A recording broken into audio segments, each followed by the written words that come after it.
शमा फरोज़ा हो चुका है। अब बाज़ाब्ता हमारे प्रोग्राम का इफ्तिताह KDM साहब की सदारत में होगा। सबसे पहले मैं स्वागत भाषण इफ्तिताही तकरीर के लिए अपने नोडल अफसर और अभ्यर्थी फलाह अफसर प्रियंका कुमारी जी से है कि वो अपना स्वागत भाषण इफ्तिताही तकरीर आवाम के सामने रखें। आप लोग खामोशी से सुने। बहुत बहुत धन्यवाद। जैसा कि हम जानते हैं, मंत्रिमंडल सचिवालय राजभाषा विभाग उर्दू निदेशालय से प्राप्त निर्देश के आलोक में भोजपुर जिला में तृतीय उर्दू कार्यशाला एवं सेमिनार का आयोजन किया जा रहा है। उर्दू हिंदुस्तान की खूबसूरत जुबानों में से एक है। उर्दू जबान के फरोग के लिए बिहार सरकार का यह कदम काबिले तहसीन है। मुझे बेहद मुसरत हो रही है कि मैं अमलगार व सेमिनार सह मुशायरा का अहतमाम कर रही हूँ। आज के इस प्रोग्राम में शरीक होने आए अपर समाहर्ता senior deputy collector Aruna ma'am और यहाँ उपस्थित तमाम शिक्षकवृंद और शायर लोग का तहे दिल से खैर मुकद्दम करती हूँ। उर्दू जिसे कहते हैं तहजीब का चश्मा है, उर्दू जिसे कहते हैं तहजीब का चश्मा है, वो शख्स है मुहज्जब है जिसको यह जवा आए। उर्दू सिर्फ भाषा ही नहीं बल्कि भारतवर्ष की फैली हुई संस्कृति के मिठास का एक रंग है। उर्दू एक भारतीय आर्य भाषा है जो भारतीय उपमहाद्वीप में जन्मी व परवान चढ़ी। यह भाषा हिंदी भाषा के काफी निकट है। दोनों भाषाएं एक ही भारतीय आधार से उत्पन्न हुई, हालांकि यह फारसी और अरबी से प्रभावित है। दोनों भाषाओं को सगी बहन कहना अनुचित नहीं होगा। हमारे देश में ब्रिटिश हुकूमत के आने के पहले हिंदी व उर्दू में कोई विभाजन नहीं था, बल्कि उसे हिंदवी के नाम से जाना जाता था।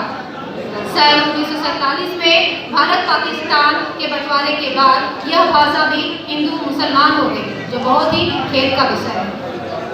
इस भाषा को सिर्फ मुसलमानों की भाषा कहकर उसको एक सीमित दायरे में सीमित करने की कोशिश की गई, जबकि असलियत यह है कि यह पूरे देश में बोली जाती है, समझी जाती है और विभिन्न समुदायों में इसे अपनाई गई है।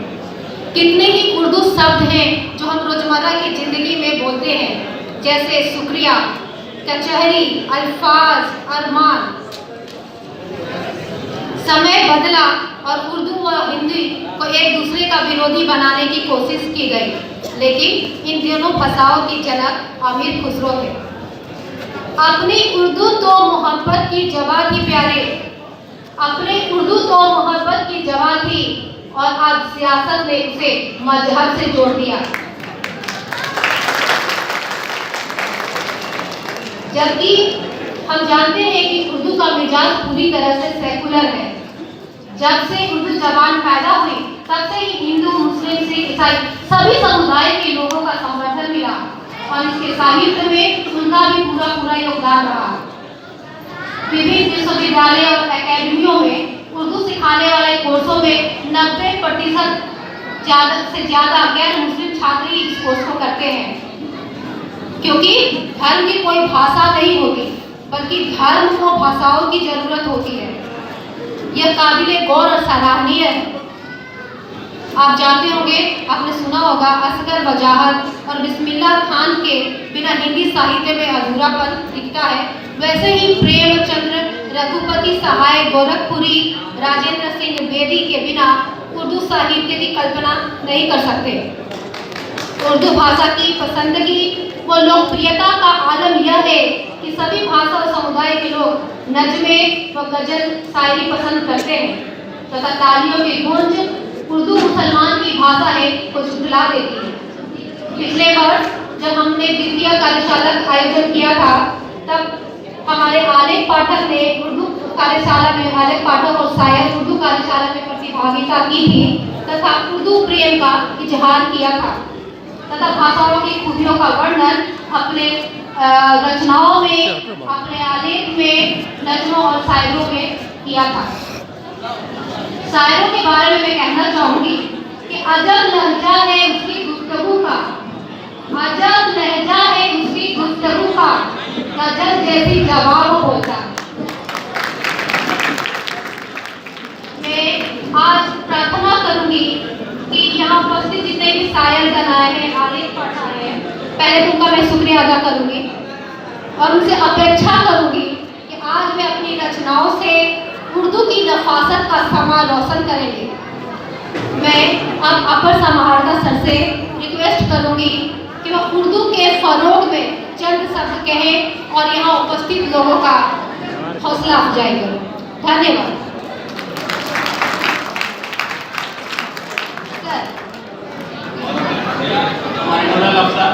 अभी जो है ये बता रही थी कि हिंदुस्तान में उर्दू ज़बान किस तरह जन्मी, बड़ी, फली फूली और ये मोहब्बत की ज़बान है। उर्दू ज़बान में कई दूसरे ज़बान के भी अल्फाज शामिल हैं और ये हिंदुस्तान नहीं बल्कि हिंदुस्तान से बाहर भी कई ममालिक में बोले जाते हैं। अब मैं जनाब अपने एडीएम साहब से दरख्वास्त करेंगे कि वो चंद अल्फाज से उर्दू के सिलसिले में अपनी बात रखेंगे। आपसे गुजारिश है कि माइक पर तस्वीर डालें।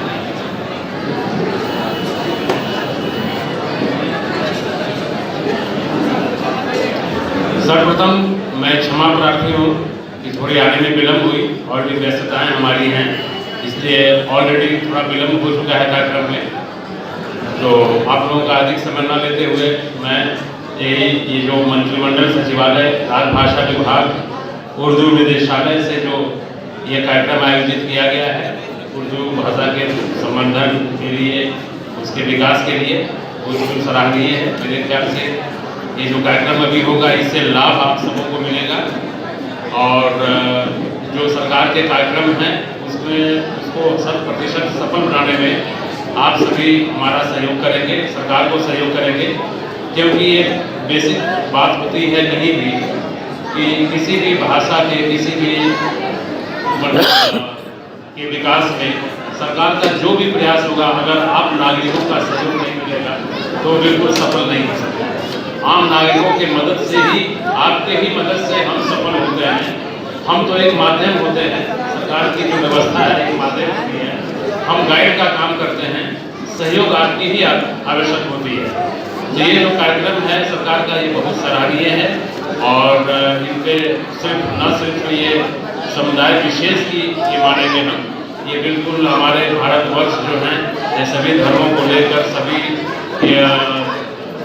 भाषाओं को लेकर जो यूनिटी एंड डाइवर्सिटी है हमारे देश में, उसको चरितार्थ करते हुए ये सब कार्यक्रम रखे गए हैं और बहुत बहुत धन्यवाद। मैं ज़्यादा विशेष समय नहीं लूँगा, बोलने की इच्छा होती मगर मैं बोल नहीं पाऊँगा इसलिए तो ऑलरेडी कार्यक्रम विलम्ब हो गया है। मैं फिर इनसे दरख्वास्त करूँगा कि कार्यक्रम को आगे बढ़ाएं। बहुत बहुत धन्यवाद।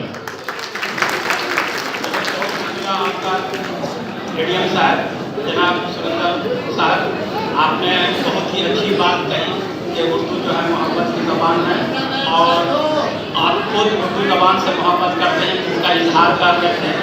उसका सबसे बड़ा सबूत यह है कि उन्होंने कहा कि उर्दू के फ़रोग़ के लिए अगर हम लोगों से इस तरह की भी ज़रूरत महसूस हो, हम लोग भरपूर ताउन करेंगे।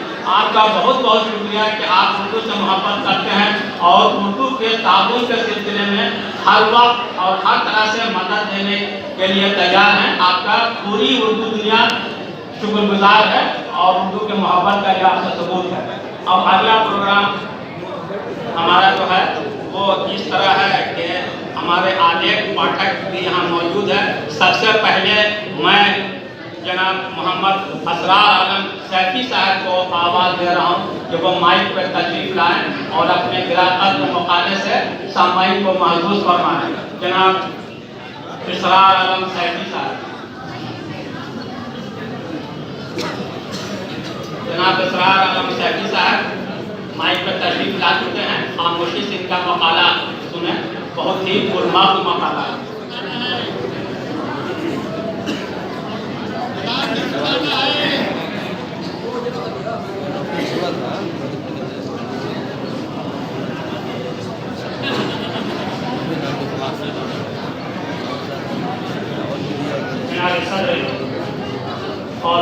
हाज़रीन, हमारे दरमियान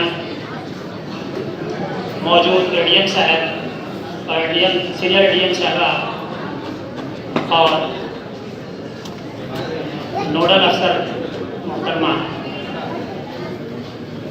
के अलावा तमाम हाज़रीन का हम खैर मकदम करते हैं और अपनी बात शुरू करते हैं। उन्वान है उर्दू की तरोीज व तरक्की का सफ़र और उसका मुस्तक़बिल, नीज़ उसके फ़रोग़ में शाहाबाद का ताउन। उर्दू हमारे मुल्क हिंदुस्तान की ज़बान है। ये इसी मुल्क में पैदा हुई, तरक्की पाई और वक्त गुजरने के साथ साथ दूसरे मुल्कों में भी बोली और समझी जाने लगी। शुरू में इसे रेख्ता, हिंदवी और हिंदुस्तानी के नाम से मौसूम किया जाता रहा है। हिंदू, मुसलमान, सिख और ईसाई के हाथों संस्कृत के तद्भव और तत्सम शब्दों के इर्तिबात और मुख्तलिफ अपभ्रंशों जैसे शौरसेनी, राजस्थानी वगैरह के इख्तिलाफ से भाषा की एक शाख ऐसी उभरी जो आगे चलकर उर्दू कही जाने लगी। उर्दू की तरवीज व इशाअत में सूफियों और संतों का बड़ा हाथ रहा है। ये ज़ुबान हिंदू मुस्लिम इत्तेहाद की अलमबरदार और आपसी भाईचारे की अलामत है। प्रोफेसर पंडित जगन्नाथ आज़ाद ने वजह फरमाया है, रियाज़े हिंद में उर्दू वो एक खुशरंग पौधा है जिसे पूरे जिगर से हिंदू व मुस्लिम ने सींचा। हजरत दातागंज ख्वाजा मौलुद्दीन चिश्ती, कुतुबुद्दीन बख्तियार काकी, बहाउद्दीन ज़करिया मुल्तानी, बाबा फरीदुद्दीन शकरगंज, हमीदुद्दीन नागौरी, सुल्तान कुली कुतुब शाह और हजरत निज़ामुद्दीन औलिया वगैरह ने उर्दू की इब्तिदाई नशो-व-नुमा में अहम रोल अदा किया। लेकिन उर्दू के बाबा आदम हजरत अमीर खुसरो समझे जाते हैं।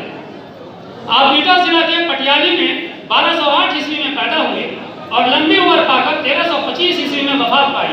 आपकी किताब खालिद बारी भाषा की